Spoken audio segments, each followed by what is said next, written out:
You're listening to Don't Waste Water. If we reduce our carbon footprint alone, great, nice, good for Xylem.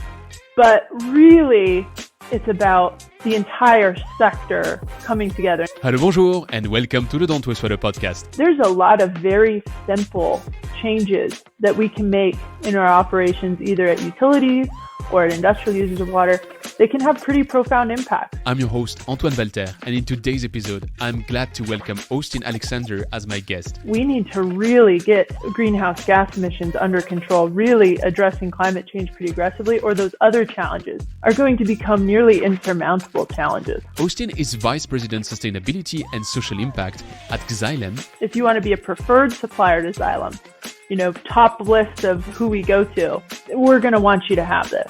A leading water technology company with the famous solving water motto. What if solving water actually involved solving carbon and leading the race to net zero? As Austin will explain in a minute, Xylem believes that if we don't tackle carbon in the water sector, it will make all our other challenges much more complex and tricky. Great, but if solving carbon wasn't complex and tricky itself, we would have done it for a while, right? Well, by COP26 last year, Xylem published a white paper looking at ways to reduce our greenhouse gas impacts in the wastewater sector. And it turns out, as they demonstrate, that a 50% reduction could be easily achieved with today's technologies and in 95% of the cases at no additional cost or even negative cost. So what are we waiting? Actually, Xylem isn't waiting at all. And they're currently rolling out their 2025 strategy to reduce their CO2 handprint by over 2.8 million metric tons. What's a handprint? How do they achieve that? Where do they stand? What can we all steal and apply as a sector? How does it impact the entire value chain? Don't worry, Austin will answer all of that and more in a minute. If you're intrigued by the topic of carbon in the water sector and want to join the race to zero, make sure to follow my various stops this week on that road. We'll have 5 feature interviews on that podcast, and I'll have the same 5 speakers on stage with me for the Global Water Summit in Madrid. If you want a complete overview, head over to dww.show/carbon. And of course, if you don't want to miss any of these interviews, make sure to subscribe to the podcast. It's free. And it's even better if you share it with your friends or colleagues. I'll let you share it, and I'll meet you on the other side.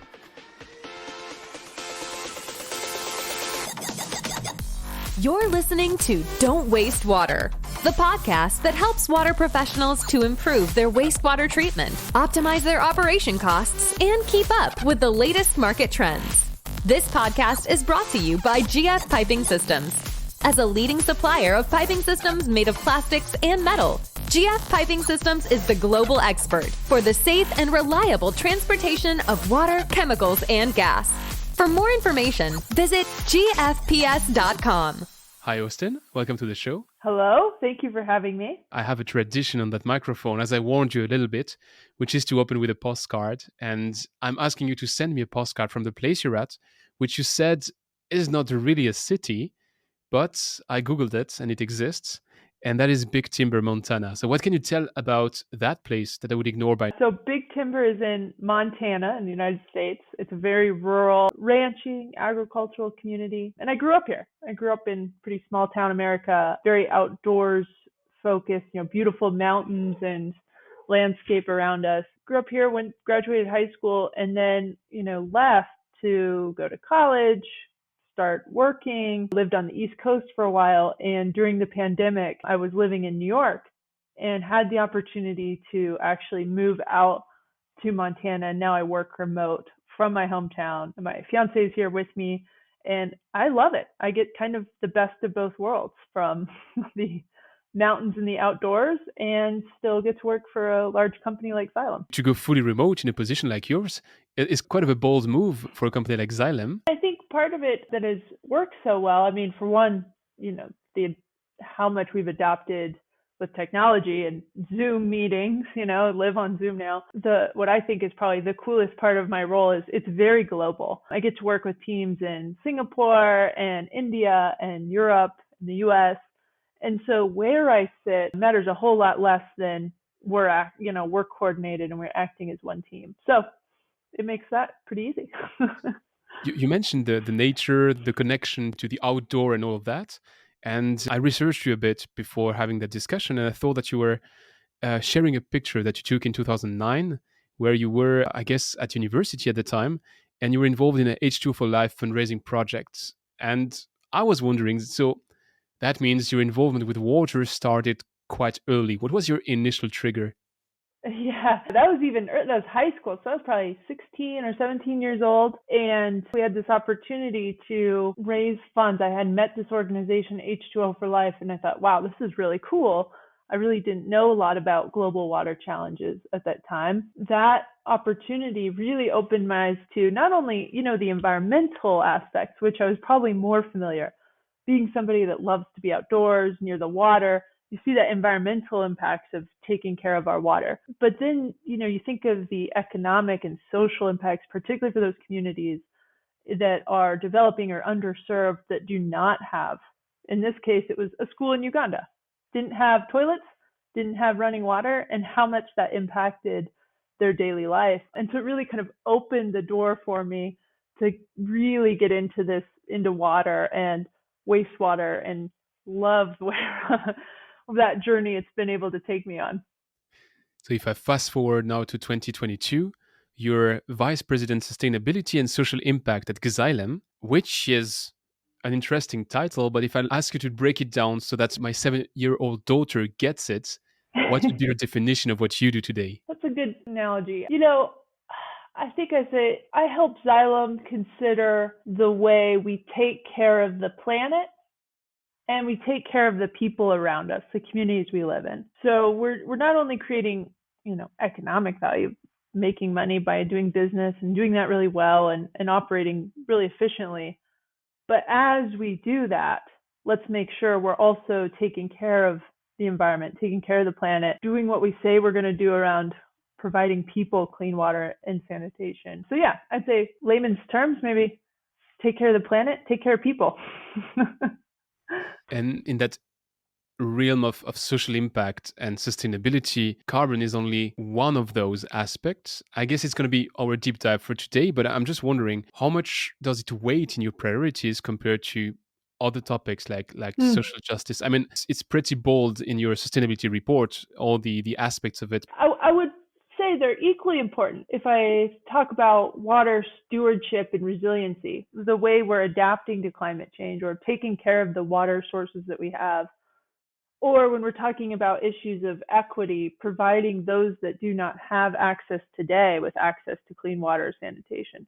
Those issues are very big challenges and are very important.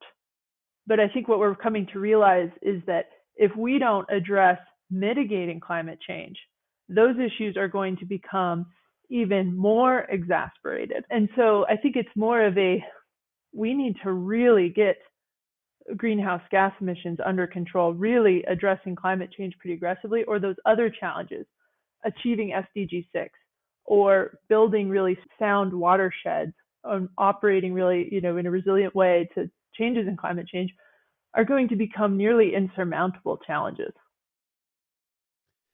Regarding that carbon aspect of things, Xylem has set some ambitious targets. If I'm right, by 2025, you want to be reducing your CO2 footprint by 2.8 million metric tons. From what I've seen, you're really on track of achieving that, because in 2020 alone, you've reduced your carbon impact by as much as removing 150,000 cars from the road. What I'm wondering is that you mentioned carbon being like the mother of all concerns, and hence you're targeting that. But why did you come with those targets? And what did you put in place to achieve those first results? That goal in particular, the 2.8 million metric tons of CO2 footprint, is specifically related to how much we reduce our customers' footprint. So we're measuring our products' impact in our customers' facility. And we have about 50% of our revenue is the utility sector, water, wastewater utility, about a third industrial users of water. And so it was kind of a revolutionary change for us. We still measure our own footprint, our own operational metrics, our factory, supply chain, and all of that. But we really said, okay, but how can we measure the positive impact of our products? and hold ourselves accountable to saying what we do sell, we're going to sell that into the market and really help our customers. Because if we reduce our carbon footprint alone, great, nice, good for Xylem.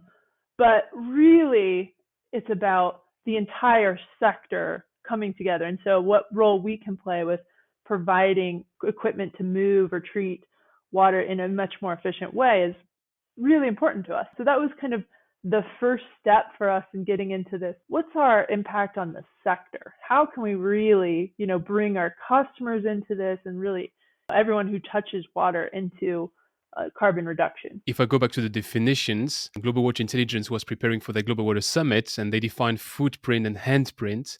So what you're saying here is that would be the handprint. So footprint Exactly. is Xylem itself. If I take an example, let's take a flight pump. So when you're building a flight pump, it has a certain footprint. But whenever your customers use that flight pump within their network, then it has a handprint. And what you want to do is you want to reduce the handprint of your customers. That was absolutely perfect. We have to do both. If we're going to address climate change, you have to address both things, your footprint, and in our case, as a supplier of equipment, we have to think about our handprint. Otherwise, we're not nearly doing justice to our own, greenhouse gas commitments. And how do you measure your handprint? We work with an institute, the SHINE Institute out of Massachusetts Institute of Technology, MIT, and we work with a few team members there to really help us make sure the way we're calculating, the methodology we're using is really credible. And so we work with them pretty closely, and we've been slowly adding products to what we can. We started very small. Only if Xylem has a whole bunch of different products.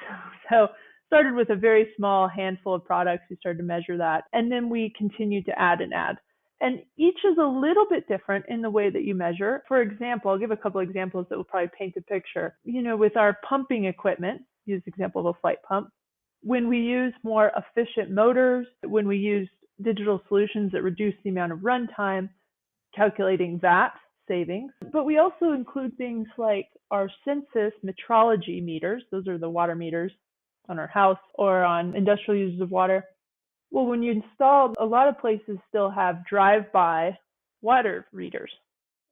A utility person gets in their pickup truck, drives around the town and reads the meters. That's a lot of driving when you're doing that for an entire city. And so things like simply applying a advanced metrology infrastructure or AMI technology, where it's reading real time, you don't need that truck. So we account for that savings as well of, hey, that's quite a bit of emissions that a utility is saving on, let alone cost and, all the other things of not having a pickup driving around town all day. It's a very interesting down-to-earth aspect of it, because when I read your papers, I was saying digitalization. I thought, yeah, of course, you go on the network and you measure stuff and you modelize and everything.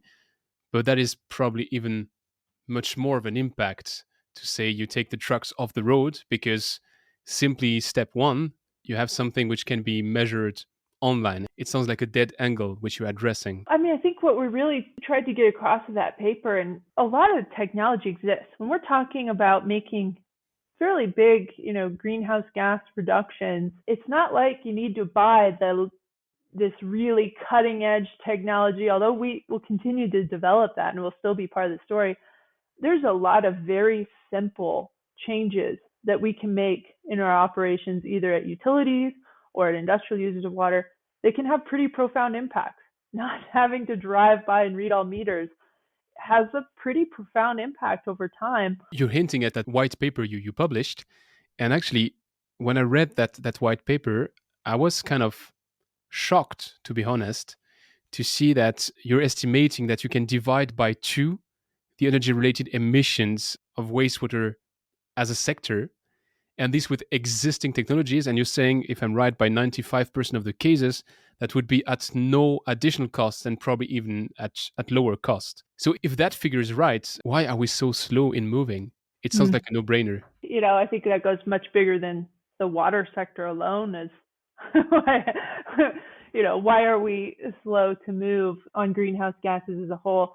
Organizations like Xylem, we're taking our responsibility of saying, we haven't done probably as good a job as communicating, hey, user of our equipment, there's not only these typical specification items that you need to be concerned about, quality and, meeting your operational specs, those kind of things.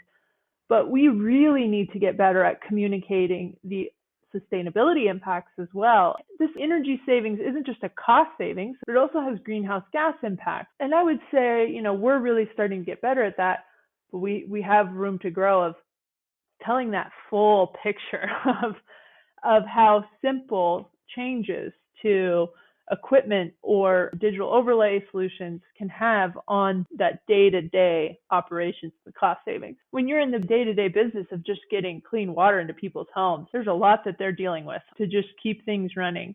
And so really being able to effectively tell that 10, 20-year story of our equipment in the context of, and this gets your job done today, is something that will always be continuing to balance. That means you're kind of breaking kind of a halo effect where they might be focused on the day-to-day, and hence you miss a bit this longer term. And you see that as the duty of a company like Xylem to bring that communication element and that educational stuff and to say to people, look, there's a low-hanging fruit.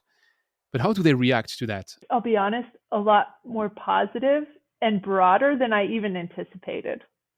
We have, utilities, I'll highlight, the UK water utilities that are ahead of the game thinking about greenhouse gas emissions. They've set their own commitments. You have those set of probably more, progressively thinking about greenhouse gas footprint utilities. I have been totally amazed at how many more utilities, particularly in small and medium utilities, that are saying, we're taking this really seriously. The upcoming Global Water Summit in Madrid is net zero water positive.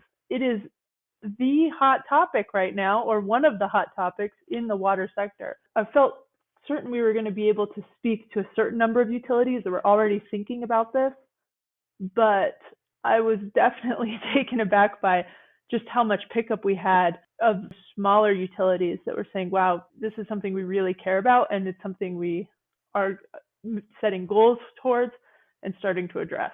We've talked so far from what happens between you and your handprint, so your footprint, and then how it goes to your customers.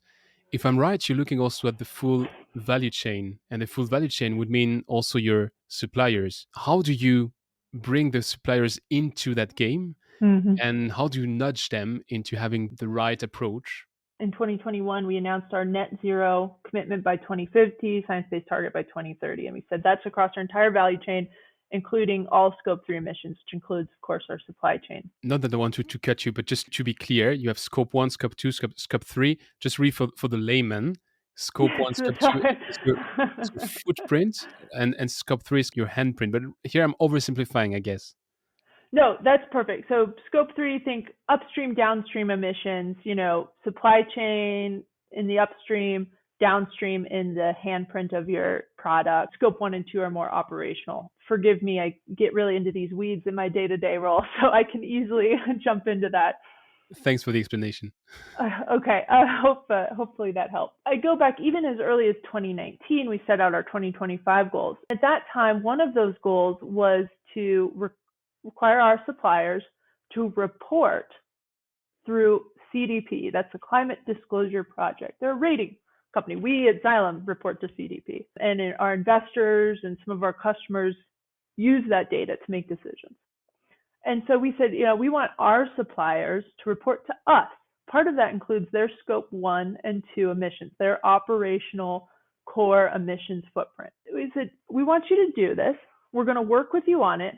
But eventually, we're going to make this, if you want to be a preferred supplier to Xylem, top list of who we go to, we're going to want you to have this. And so we took the approach, and we're still in that approach today, of we're your partner in this.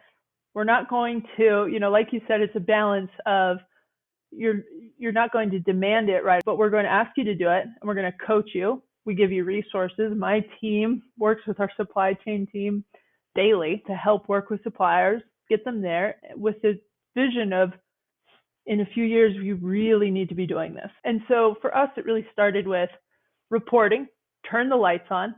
Let's see what our supply chain looks like with emissions profile.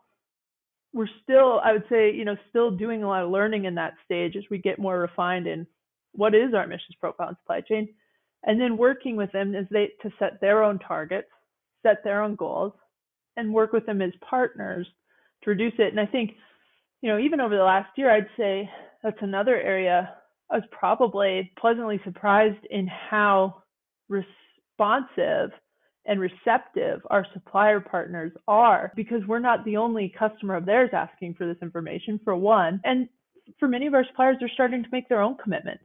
And so this is really important to us as well. We have our own sustainability programs.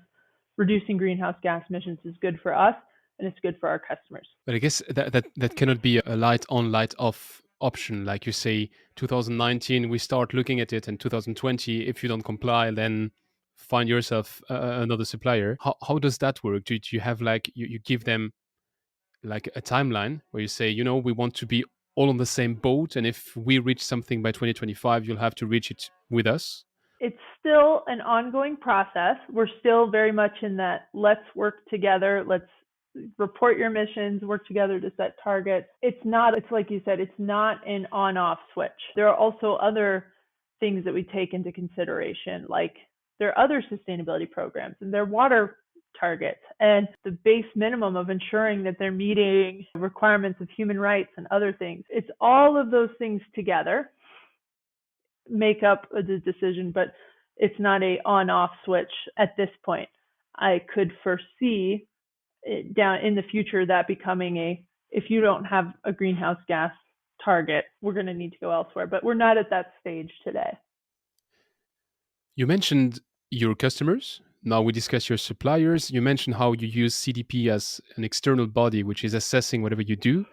But CDP is not the only one ranking Xylem, and there are several institutes, associations. There's a lot of those reports out there, and regularly Xylem is ranked as a company doing good.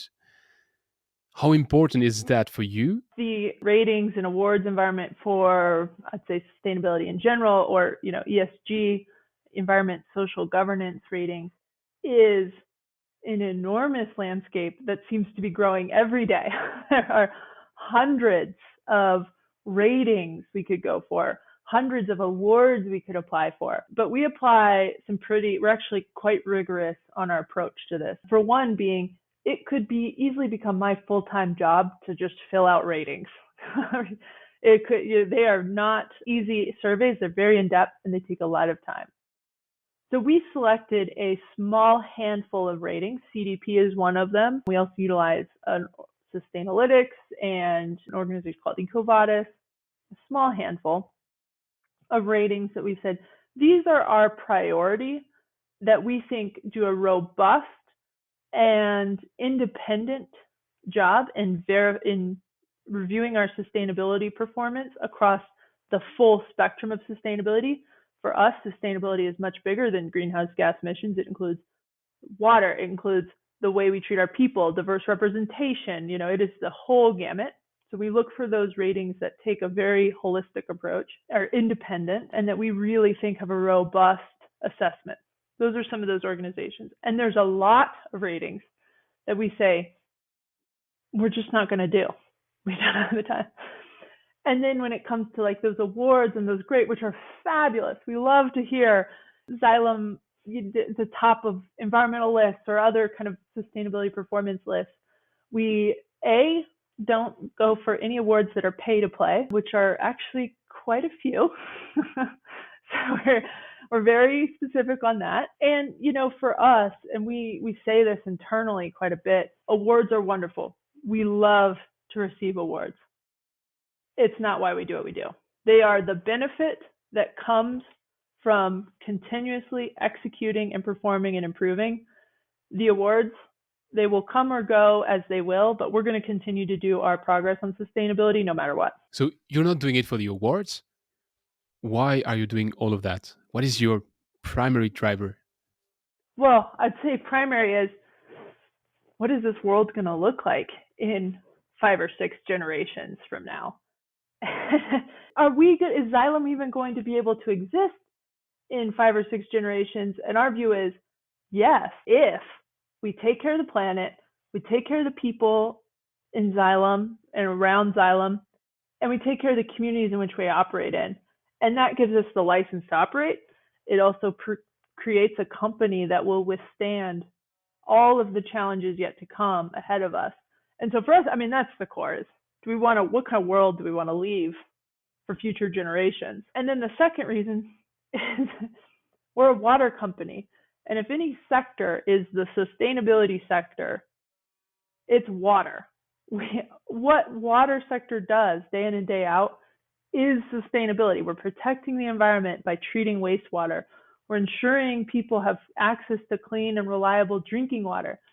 Wash their hands during the COVID-19 pandemic. I mean, the simple things that the water sector does every single day is sustainability. And so if anybody's going to do it, well, it damn sure better be us. I think that's something which is pretty strong in all the papers I've read from Xylem preparing for that conversation, which is your belief that the water sector is going to move faster, is going to lead the way, is going to be an example. And I'd love to share your optimism, but the water sector has also a history of being a laggard by many aspects. So what makes you so optimistic in that specific endeavor? The water sector is fairly risk adverse for a very good reason. In my career so far, I think the people that I have met around the sector, whether it's at Xylem, but outside of Xylem, podcasts like this, utility leaders, engineering consultants, other equipment providers in the space, nearly everyone I've met has that sense of optimism and that sense of duty, that we don't do this just because it's a nice job, it pays the bills. People are in water because they want to make a difference. They're in water because they feel that deep sense of responsibility and passion to give back to the planet, to give back to the communities in which they live. And so nothing can beat that. If you have that people and that belief throughout the entire sector, no challenge is too great. And we have some pretty big challenges ahead of us. I have a problem because I'm very positive so far about everything you said, and I agree with you, but I have to be French and to take my devil's advocate hat. When I was looking at whatever you publish, there's a problem with pumpings, and hopefully someone could come up with better pumps and solve it. And you happen to have pretty strong pump brands. There's a problem with water quality, and it would be so great if someone could solve it with UV disinfection, and you happen to have UV disinfection. And I'm just wondering, do you find all the problems which you can solve and then highlight those? Or do you maybe just build the company cleverly so that you make it future ready in the sense that you align itself to the challenges of tomorrow? It's a curveball, I'm sorry.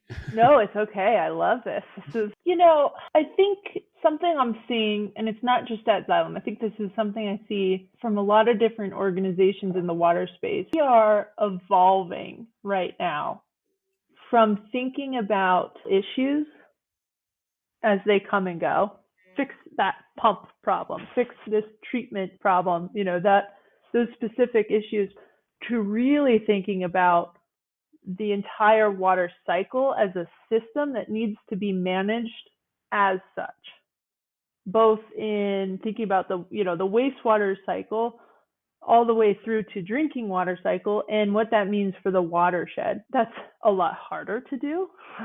Feels a lot more conceptual, but I think we have for the last century been very much, piece by piece focused. And now we're reaching that point. That's great. We can build the best dang pump you've ever seen in your life, or you'll ever see, but if we just do that and we don't solve for all the other problems, who cares? It has to all be connected. For us at Xylem, we've been investing quite a bit into our digital portfolio to say, okay, how do we tie all these pieces together to say you can operate your entire system and you can think about the entire system as a whole and really make those real-time nuanced decisions based on the full network, the full system as a whole. We no longer can think about, okay, pump station A is separate from pump station B, which is separate from this treatment plant. They all are interconnected, and we have to think about operating those very much together. Maybe that was an okay answer to your curveball question. That's a very good answer to my curveball. If I zoom out a bit, you mentioned how education is important, how we need to convey the right messages so that all of that happens. And I would see two scenes where that shall transfer. I would say the general population, and we'll come back to that. And the other scene is maybe the political world, because you will need to have policies and regulations to enforce all of the right moves. How do you work on that part of the equation? How do you work with governments, agencies, and help them in tailoring the right policies and regulations? So I sit here in the United States, and every year the American Society of Civil Engineers, ASCE, puts out a report grading the U.S. infrastructure. And every year it seems like the grade goes down, and water infrastructure is one of them. And then on the flip side, you hear about, okay, it's going to take trillions of dollars of investment to get us back up to the quote unquote A grade. And so at Xylem, I think there's two ways that we're engaging, in particular, that more policy focused audience. And this applies to the US, but also our approach around the world. The first is, okay, we know we have a big infrastructure problem. It's not a US problem. This is, everywhere in the world has some form of water infrastructure challenges. We know we've got these challenges. We know it's going to take a whole bunch of money to fix it. But let's figure out how can we improve the infrastructure with a lot less money and much more efficiently. So could we use what we got better, use the infrastructure we already have in place much more efficiently? Can we make small upgrades where before may have been massive CapEx investment, and really educating the policymakers to say, okay, it doesn't have to be one or the other. You don't have to have really terrible infrastructure or you spend a whole bunch of money. There's an answer in between, and that means, innovating and using better and better technology. That's the role Xylem plays, is finding that middle ground. Would you have a very concrete example of rolling out such an approach? I sure do. One of the digital solution investments we made a few years ago was into wastewater network optimization. So you have a wastewater collection system, pipes, pumps that are transporting sewer to the wastewater treatment plant. In the US, I'll use this example, but this is a problem, again, a global issue of sometimes in some communities, a storm will come through, a bunch of rain. It overflows the system, and we call that combined sewer overflow, where sewage basically runs out. And typically that enters into rivers, streams, water bodies, where you now have polluted sewage running into water bodies. Mm-hmm. It's gross. It's not good for your public relations. And in some communities, our EPA, Environmental Protection Agency, actually comes in and says, all right, community, this has gotten so bad, you have to fix this. One of those communities was South Bend, Indiana, here in the US, and the EPA came and said, this sewage overflow problem is so tremendous, you have to fix this right now. And so they did the typical design to do this is you build a massive underground storage tank. And then when the storm event comes through, you fill that tank up and then you run it down. And that's really expensive to build. They were estimating in the range of $800 to $900 million investment. But for a community where the median income is less than $30K US dollars a year, that kind of investment it just ain't happening. It's no way you can make it happen. And so we were able to apply sensors throughout their sewer network, a digital machine learning system over that network that started to learn when a storm event comes through, let's use the infrastructure we already have, make a few small upgrades, and you can move within that system in a much more efficient way. You know where your weak spots are, where you could potentially have overflows, and you're using that network much more efficiently. It saved the city hundreds of millions of dollars, which for a community like South Bend is massive. It's not something that is, we're waiting to be developed. This is technology that exists today that has affordability benefits for those citizens who don't now have to pay a much bigger cost for the infrastructure. It has environmental impacts. You don't have that sewage overflow issue anymore. And at the end of the day, it just makes sense for us to use what we have versus some big CapEx project. So that was for the policy aspect of things. And now the other fact, which I alluded to, which is reaching to the wider, the general population, the ones which are really not day in, day out into water. And I was so jealous because your ambassador is Manchester City and Pep Guardiola. I don't know how big it is in the US, but I can tell you that in Europe, if you come with Pep Guardiola, it's probably the football manager everybody wants to listen to. And he's making a full video explaining why sustainability in water management is so important, why the carbon footprint of a system is so important. How does that move the needle? Can you measure that impact? That's pretty cool, isn't it? I think a critique I have, if for the water sector as a whole, is we often end up talking to each other.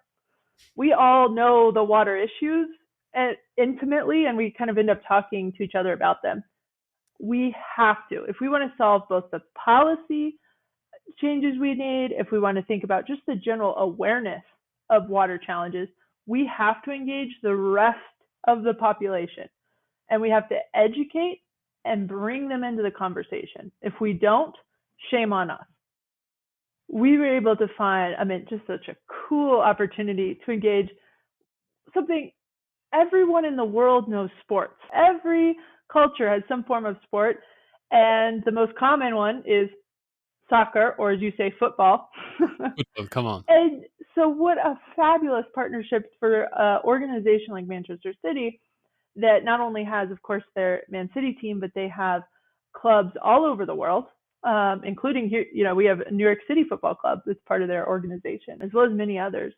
And bring the passion and creativity and, all of that comes with sports, put that into water. And we have found both, just the awareness impact, the eyeballs we're able to reach through Manchester City, massive compared to anything Xylem could do on their own. But even the engagement, right now we're just coming out, we just are ending a campaign of Walk for Water, and we had a Plogging with Pep campaign with Pep Guardiola, as you said. And we ran this on Strava, and in the first few weeks, over 100,000 people got onto Strava and said, I'm going to participate in this. I'm going to go plogging, which plogging is essentially a Swedish term for going on a jog and picking up trash. Mm-hmm. and so I'm going to do this to address water issues in my community where I live and work. And that is huge. That's when you get, an everyday person who really just likes football to get off the couch and go make a difference in their own community related to water issues. That's when we really start to make changes. So it's been a really cool campaign and partnership so far, and I think we're just getting started. You've mentioned how you can transfer this creativity and impact from sports into the world of water.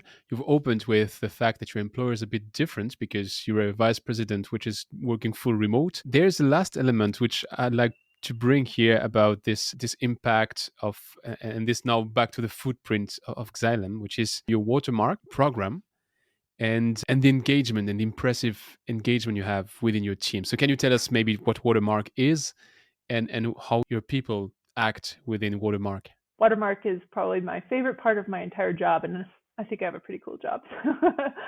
Watermark was founded, since the beginning of Xylem, and it's our corporate social responsibility program. Through that, we have philanthropic partners. We have 6 NGO partners, include organizations like UNICEF, AmeriCares, Mercy Corps, Planet Water, a few others, that we, not only provide philanthropic donations to, we also partner with our employees. And that's often activities reaching those in the most underserved communities of the world, providing access to clean water and sanitation, particularly.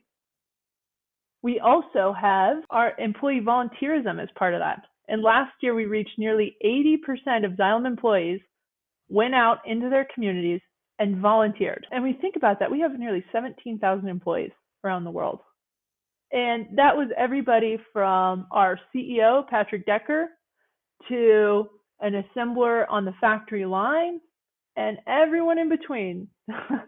Was going out and volunteering. And that's pretty powerful. And those volunteer activities include everything from going out and simply going out, picking up trash, something easy like that, going into schools, speaking to students, building water towers in communities that need access to clean water. All of those things contributed. And it all, again, it goes back to something that I think is so unique to the water sector. People don't come to water, they don't come to Xylem just because it's a great job, or maybe they do, but the reason they stay is because they get really passionate about making a difference and belonging to a company that cares about their community and cares about making a difference. That's not just Xylem, but it sure is something that we pride ourselves on. And from all these various aspects we've covered in that deep dive, do you have like a North Star metric which you will be looking at in 2025 or 2030 and which will tell you we did it or we even did something greater than we expected? But what is that single one if you had to keep only one? Well, we do have our 2025 sustainability goals that are my guiding light. And I think one of the many that are so equally important is to provide clean water and sanitation to 20 million people living in what we would call the base of the economic pyramid, those most traditionally underserved communities. And if we can reach that goal by 2025, and I think we will with our partners, nonprofits and others, that's a pretty big impact, but it's also just a drop in the bucket. And so while that's one of many measures that I and my team are held accountable to delivering on, there's also, getting to 95% of employees volunteering. We're at 80. We got to get to 95. Sustainability is not something that you get to the end of the road and say, we did it or we've accomplished it. It really is a journey. And we get to 2025 and let's say we get there, we accomplish that goal.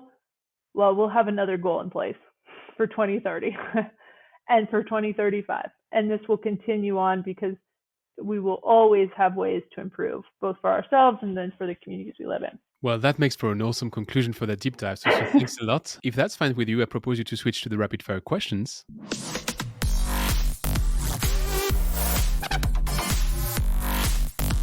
It's time for the rapid fire questions. So in that last section, I try to keep the questions short and your duty is to keep the answers short, but I'm never cutting the microphone. My first question is, what is the most exciting project you've been working on and why? Oh, it's so hard because there's so many good things. I am very excited about our role in the water's race to zero and moving the entire water sector to net zero greenhouse gas emissions. Can you name one thing that you've learned the hard way? That's a lot. I think trust the people around you. If you have really good people around you, trust them to do a really good job, and they will. Is there something you're doing today in your job that you will not be doing in 10 years? I hope we find a more efficient way to do emails.